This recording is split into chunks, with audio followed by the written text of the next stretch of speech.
Hello दोस्तों, स्वागत है आपका हमारे चैनल पर। डरावनी कहानी कैसी होती है भूतों की दुनिया। भादों का महीना, काली अंधियारी रात। कभी कभी रह रहकर हवा का तेज झोंका आता था और आकाश में रह रहकर बिजली भी कौंध जाती थी। रमेसर काका अपने घर से दूर घोटे पर मड़ई में लेटे हुए थे। रमेसर काका का घोटा गांव से थोड़ी दूर एक गढ़ही तालाब के किनारे था। गढ़ही बहुत बड़ी नहीं थी, पर बरसात में लबालब भर जाती थी और इसमें इतने घास फूस उगाते थे कि डरावनी लगने लगती थी। इसी गढ़ही के किनारे आम के लगभग 5-7 मोटे मोटे पेड़ थे, दिन में जिनके नीचे चरवाहे गोटी या चिक्का कबड्डी खेला करते थे और मजदूर या गांव का कोई व्यक्ति जो खेत घूमने या खाद आदि डालने गया होता था आराम फरमाता था। धीरे धीरे रात ढल रही थी, पर हवा का तेज झोंका अब आंधी का रूप ले चला था। आम के पेड़ों के डालियों की टकराहट की डरावनी आवाज उस भयंकर रात में रमेसर काका की मड़ई में बंधी भैंस को भी डरा रही थी, और भैंस डरी सहमी हुई रमेसर काका की बसखटिया से चिपक कर खड़ी हो गई थी। रमेसर काका अचानक सोए सोए ही हट हट की रट लगाने लगे थे, पर भैंस अपनी जगह से बिना टस मस हुए सिरी हुई हटने का नाम नहीं ले रही थी। रमेसर काका उठकर बैठ गए और बैठे बैठे ही भैंस के पेट पर हाथ फेरने लगे। भैंस भी अपनापन पाकर रमेसर काका से और सटकर खड़ी हो गई। रमेसर काका को लगा कि शायद भैंस को मच्छर लग रहे हैं, इसलिए बैठ नहीं रही है और बार बार पूंछ से शरीर को झाड़ रही है। वे खड़े हो गए और मड़ाई के दरवाजे पर रखे धुह रहे मवेशियों को मच्छर आदि से बचाने के लिए जलाई हुई आग जिसमें से धुआं निकलकर फैलता है और मच्छर आदि भग जाते हैं, पर थोड़ा घास फूस रखकर मुंह से फूंकने लगे। रमेसर काका फूंक मार मार कर आग तेज करने लगे और धुआं भी बढ़ने लगा। बार बार फूंक मारने से अचानक एक बार घास फूस जलने लगी और मड़ई में थोड़ा प्रकाश फैल गया। उस प्रकाश में अचानक रमेसर काका की नजर उनकी बंसखटिया पर पड़ी। अरे, उनको तो बसखटिया पर एक औरत दिखाई दी।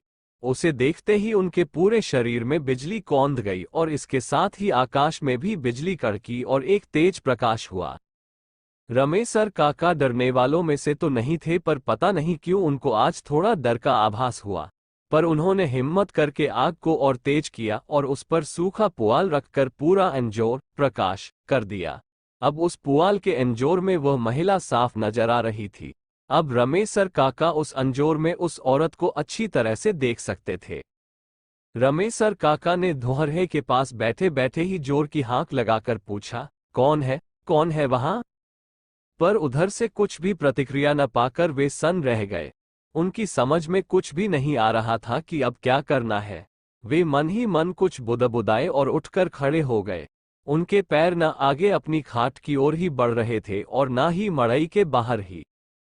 अचानक खाट पर बैठी महिला अट्टहास करने लगी। उसकी तेज भयंकर डरावनी हंसी ने उस अंधेरी काली रात को और भी भयावह बना दिया। रमेसर काका पर अब सजग हो चुके थे।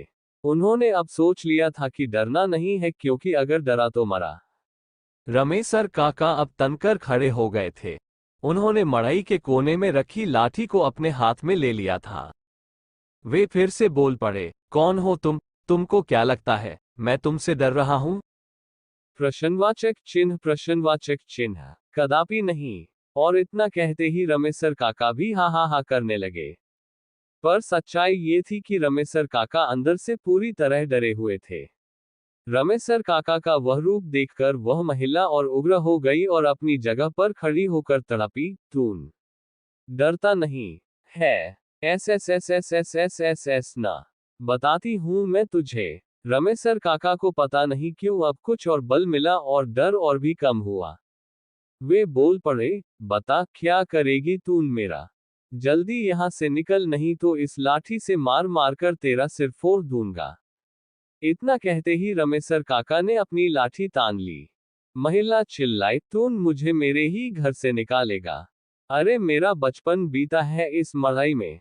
यह मेरा घर है, मेरा। मैं बरसों से यही रहते आ रही हूं।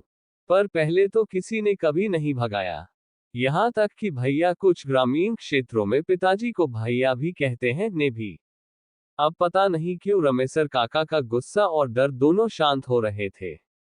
उनको अब लग रहा था कि उनके सामने जो महिला खड़ी है उसको वे जानते हैं, उसकी आवाज पहचानते हैं। रमेसर काका अब लाठी पर अपने शरीर को टिका दिए थे और दिमाग पर जोर डालकर यह सोचने की कोशिश करने लगे कि यह कौन है, और अगर पहचान की है तो यह चुड़ैल के रूप में भयंकर विकराल चेहरे वाली क्यों है। ओह, तो ये बलेसरा बहन बहन है क्या? अचानक उनके दिमाग में को आधा।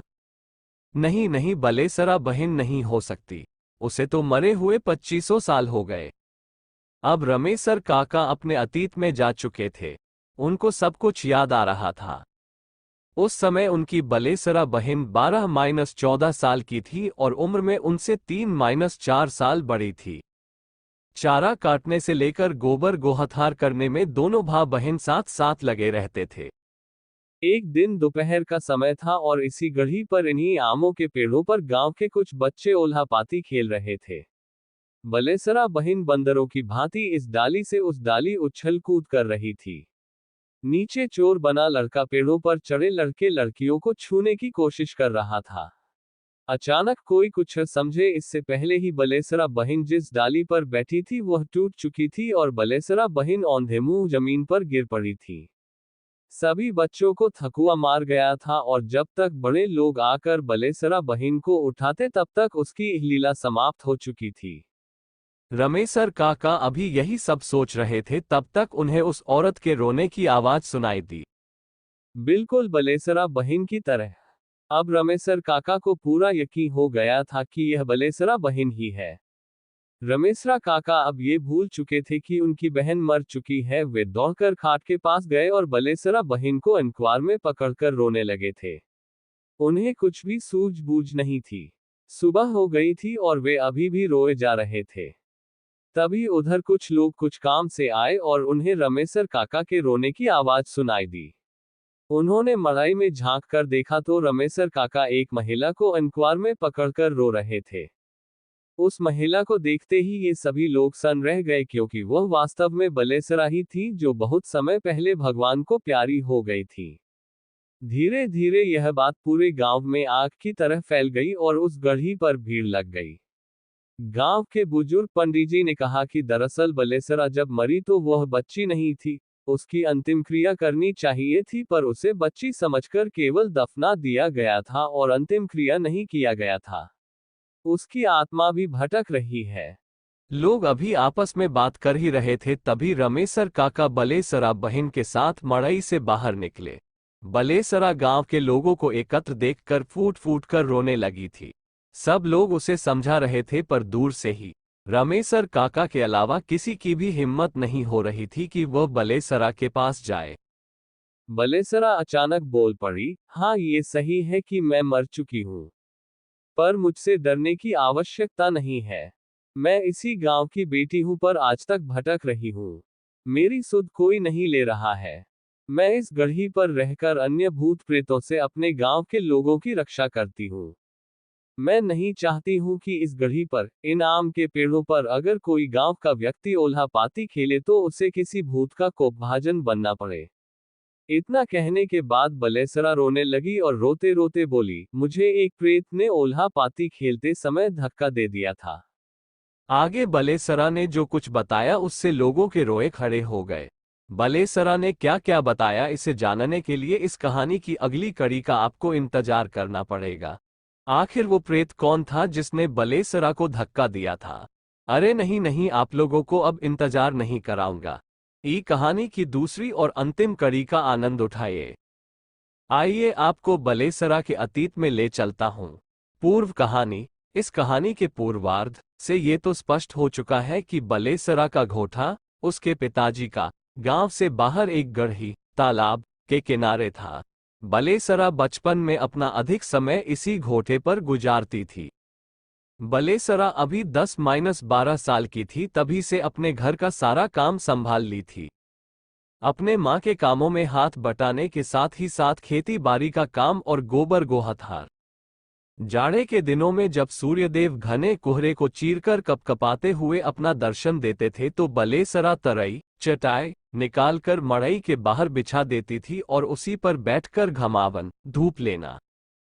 घमावन घाम से बना है जिसका मतलब धूप होता है, लेती थी और उसकी माँ उसके बालों में कंघी आदि करती थी। अगर इसे गवई भाषा में कहें तो बलेसरा अपने माँ से ढील जू फेरवाती थी। इस तरई पर बैठकर वह अपने माँ से स्वेटर बुनना, डलिया, कुरुई, दौरा आदि बिनना बुनना भी सीखती थी। लोगों की सुने तो बलेसरा बहुत ही गुणी होने के साथ ही साथ बहुत खूबसूरत भी थी। कहा जाता है कि एक भेड़ियार जो लगभग 20-22 साल का गबरू जवान था, वह अक्सर अपनी भेंड़ों को लेकर इसी गढ़ी की ओर से निकलता था।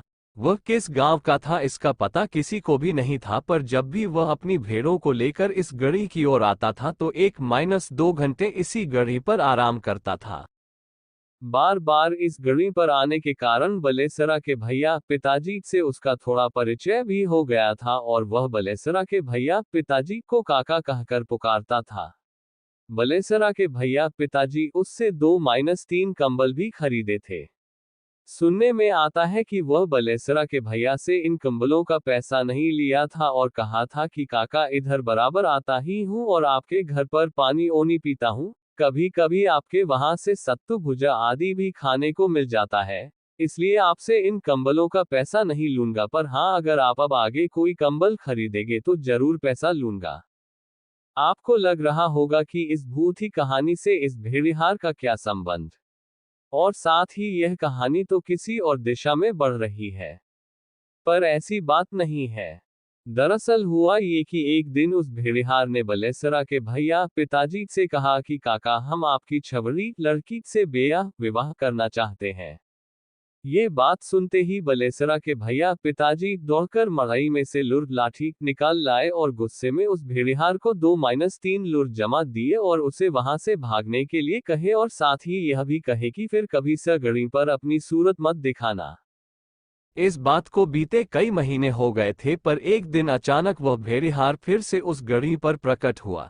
इस बार उसने अपनी भेड़ों को बलेसरा की मड़ई से दूर ही रखा और गढ़ी के दूसरे किनारे पर एक छोटी मड़ई डालकर रहने लगा। बलेसरा के भैया पिताजी को इससे कोई फर्क नहीं पड़ा। वह भेड़िहार प्रतिदिन सुबह में अपनी भेड़ों को लेकर निकल जाता, पर शाम को उसी गढ़ी पर वापस आकर रात बिताता। एक दिन मौका देखकर उसने फिर से बलेसरा के भैया को कहा कि वह बलेसरा का विवाह उससे कर दे, पर बलेसरा के भैया इस बार भी तैयार नहीं हुए और फिर से उसको मारने पर उतारू हो गए, पर वह भेड़िहार डरा नहीं और सिर्फ इतना ही कहकर चला गया कि जैसी आपकी मर्जी। कहा जाता है कि उसी दिन रात को वह भेड़िहार फिर से अपनी भेड़ों के साथ उस गढ़ी पर आया और शराब के नशे में पता नहीं क्या क्या बोला। उसने यहाँ तक कहा कि आज की रात उसके जीवन की आखिरी रात है, पर बलेसरा के भैया ने उसकी बातों को अनसुनी कर दी और सोचे कि सुबह गांव के कुछ बड़े बुजुर्गों के सामने इसे मारकर यहाँ से भगा दूंगा। सुबह हुई, उस भेड़िहार की भेड़ें उठकर चरने के लिए इधर उधर जाने लगी, पर भेड़िहार का कुछ भी अता पता नहीं था। सूर्यदेव के सिर पर आ जाने के बाद भी वह भेड़िहार अपनी मढ़ी से बाहर नहीं निकला। इधर बलेसरा के भैया गांव में जाकर 8-10 लोगों को पंचायत करने के लिए इकट्ठा करके उस गढ़ी पर ले आए। जब एक आदमी ने उस भेड़िहार के मढ़ी में जाकर उसको हाँक लगाई तो उसने कोई उत्तर नहीं दिया। अब वह आदमी उस सोए भेड़िहार के पास जाकर उसको जगाने की कोशिश की, पर यह क्या, उस भेड़िहार के प्राण पखेरु तो उड़ गए थे। ये बात गांव जवार में आग की तरह फैल गई कि उस भेड़िहार ने जहर खाकर आत्महत्या कर ली है। पुलिस आई और उसकी लाश को पोस्टमार्टम के लिए ले गई। खैर यह बात आई गई हो गई। इस घटना के लगभग 1 साल बाद एक दिन जब बलेसरा गांव के ही कुछ बकरी गाय आदि के चरवाहों के साथ ओलापाती खेल रही थी तो वही डाल टूट गई जिस पर वह बैठी थी और उसकी भी यह लीला समाप्त हो गई। गांव के लोगों को यह मात्र एक दुर्घटना लगी थी और उनको लगा था कि पेड़ पर से गिरकर बलेसरा की मौत हो गई। उसको उसी गढ़ी पर एक कोने में दफना दिया गया क्योंकि उसके घर वालों को लगा था कि बलेसरा अभी 11-12 साल की बच्ची ही तो है। पर आज जब बलेसरा ने बताया कि उसे ओलापाती खेलते समय किसी ने धक्का दिया था और वह धक्का देने वाला व्यक्ति कोई और नहीं वही भेड़िहार था, बलेसरा ने सुबकते हुए आगे कहा कि जब से वह भेड़िहार मरा उसके लगभग 1 महीने बाद से ही उसे लगने लगा था कि कोई साया उसका पीछा कर रही है, पर उसने यह बात किसी से नहीं बताई।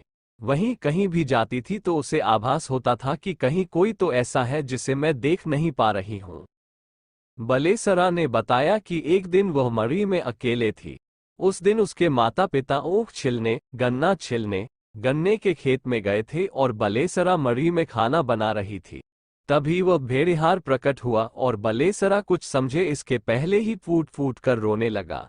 बलेसरा की तो चिख निकल गई, पर उस भेड़िहार ने उसे न डरने के लिए कहा और कहा कि वह उससे शादी कर ले, पर बलेसरा ने मना कर दिया। इसके बाद वह भेड़िहार गायब हो गया और इस घटना के 4-5 दिन बाद ही उसने बलेसरा को पेड़ से धक्का देकर मार डाला। बलेसरा आगे रो रोकर कहने लगी कि उस भेड़िहार ने मुझ पर कब्जा कर लिया है। मैं उसकी गुलाम हूँ, वह जो बोलता है वह मुझे करना पड़ता है और कभी कभी वह कोई गलती करने पर हमें मारता भी है। उसने आगे कहा कि इस भूत ही दुनिया में जो सबसे ताकतवर है उसकी ही चलती है। यहाँ भी पुरुष वर्ग महिलाओं पर हावी है। उसने कहा कि कभी कभी उस भेड़िहार के कई सारे दोस्त मिलकर मुझे मारते हैं और हमेशा सताते रहते हैं। उसने कहा कि हम भूत प्रेतों का भी एक क्षेत्र होता है जिसमें हम लोग विचरण करते हैं। हम दूसरे भूत प्रेतों के क्षेत्र में जाना पसंद नहीं करते। उसने यहाँ तक कहा कि हमारा भी शोषण किया जाता है। हमें एक नौकरानी की तरह रहना पड़ता है। जब जिस बड़े भूत की मर्जी हुई उसके हुक्म की तालीम करनी पड़ती है। उसने कहा कि हम भूत भी कई प्रकार के होते हैं। कुछ अच्छे भूत भी हैं, वे किसी का नुकसान नहीं करते, बस अपने ही धुन में रहते हैं। उसने कहा कि हम भूत प्रेत में भी हर जातियों के भूत हैं।